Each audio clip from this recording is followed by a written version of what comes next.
it's, you know, it's when you're working with the horses, you're really with yourself, you know, and it's a nice private, intimate space where some of the stuff that's really going on inside you can come up, you know, and you can sort of see, I don't know, I think it's just such a unique environment. It's not like any other environment that you can't, there's not the usual set of judgments I can put on and restrictions on myself in my thinking. You're just there with this animal, you know, and you know, I don't know what the dimension is. I think it's either just the pure acceptance or, yeah, I haven't thought it through enough to have a really good answer with that, but I think it's because it's such a unique environment that other stuff can come up safely. That probably wouldn't come up like in a therapeutic counselor sitting on the couch kind of relationship. So I know significantly for me, some with Maverick, that one session where it was just Maverick and Thor. I mean, Maverick just spent like so much time up one side, down the other side, up one side, down the other side, up and down, and chasing Thor away every once in a while, and occasionally Thor got to come. But there was a real sense of something's going on here. Yeah. You know, and I'm kind of skeptical and you know, back and forth. So for me to actually get to the point and say, well, it doesn't really matter what it is. Just think of the results afterwards. Perfect. You know, and as things started to shift and change, it was like, oh, interesting. Now I notice my cats come and they purr in my ear more. Yeah, other animals are doing the same thing, you know, and it's wow, that's weird. So this an animal magnetism now. I guess, and I think it's because a lot of that stuff is just gone. Because I knew this phase of development and my personal development in my life didn't have anything to do with going back to school or finding another therapy or another group to join or another support group. It had to do with something on a cellular level. There was something going on that I couldn't access intellectually anymore.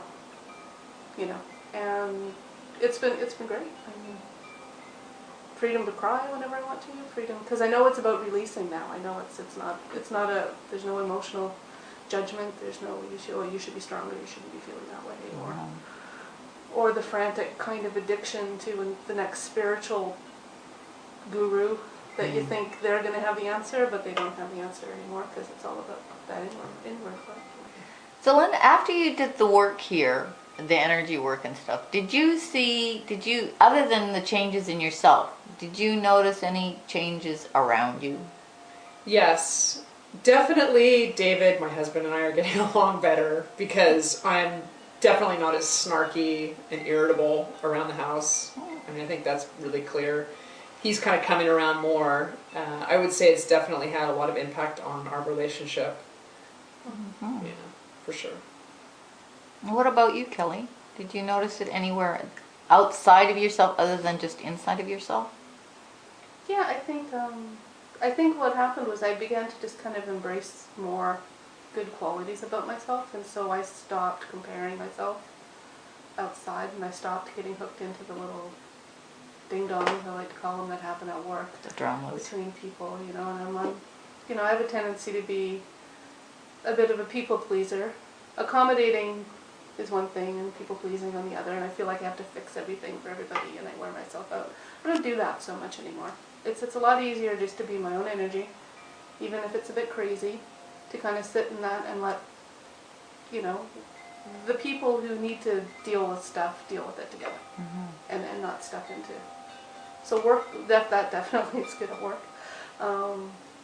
Being able to take a step back from that, and certainly things have always been, my husband and I have always had like a really good relationship, but I think as I was doing this work, I realized how much I really judge him for not, you know, it's actually quite, you know, like I don't think of myself as judgmental, but how much stuff how many expectations and that I had of him that really didn't have anything to do with anything. You know, maybe they were comparing him to what my dad was like, or what in my growing up life is nothing like my life. Okay. Is there any particular incident in the times that you've been here, because you've been here several times, that really triggered something that you really felt a huge shift? Oh, well, you know, definitely For me, it's been this relationship with my artwork. I grew up as an artist, as a kid, in a family where people just didn't understand that. And so I never valued that as my connection, I guess my connection to the divine.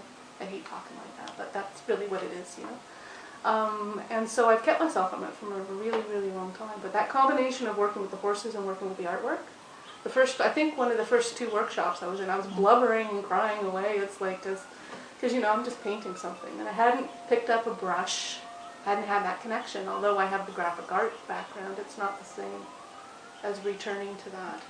And since then the horses are really totally reinforcing that. They do all kinds of work on my right hand, which is the hand that I create with, the hand that I paint with. It's also, the hand with my little eternity tattoo on there. That like an enormous amount, like nibbling and breathing, and it's kind of like, oh, that's an interesting focus, So I think that's been the biggest shift, and I've even been afraid to. Now I have an easel set up in my living room. Because until then I've been afraid to paint in front of anyone because of my own expectations that I have, and now it's just mine to create again. And it's actually, it's phenomenal to be able to have that back in my life. And that, of course, has given me this. I couldn't meditate before. I couldn't sit and meditate, and this is the place where I do that. And my husband's even clearing out his old. Now that our tenants have moved out, the area where he had his model airplanes, he's cleaning that whole room up to make a studio for me, moving all his stuff downstairs. So it's been very cool, very, very cool. Right. So I think it's kind of tapping back into that theme about how removing those energy blockages and all sort of opens up the possibility for making all these other changes in our lives. And so I think what you've been saying is your whole life is basically transforming. I felt like that was starting to happen for me too, and then I got this news that I'm going to be undergoing an international move soon. So it's like kicking it into high gear and being basically a project manager. But I think even for me, I'd probably be more agitated and more crazy and stuff about it, and annoyed and very judgmental and irritable and all that. And I think it's helping me have a more balanced viewpoint. Nice. Mentalism too, and being relieved of being judgmental too, whether it's about self or others. I mean, I definitely experienced something around that too, and I didn't even realize how judgmental I was. And you made the comment about your husband. I just kind of was in a space where I was just sort of annoyed with everything, I think. And I think the healing work helped me get out of that, for sure.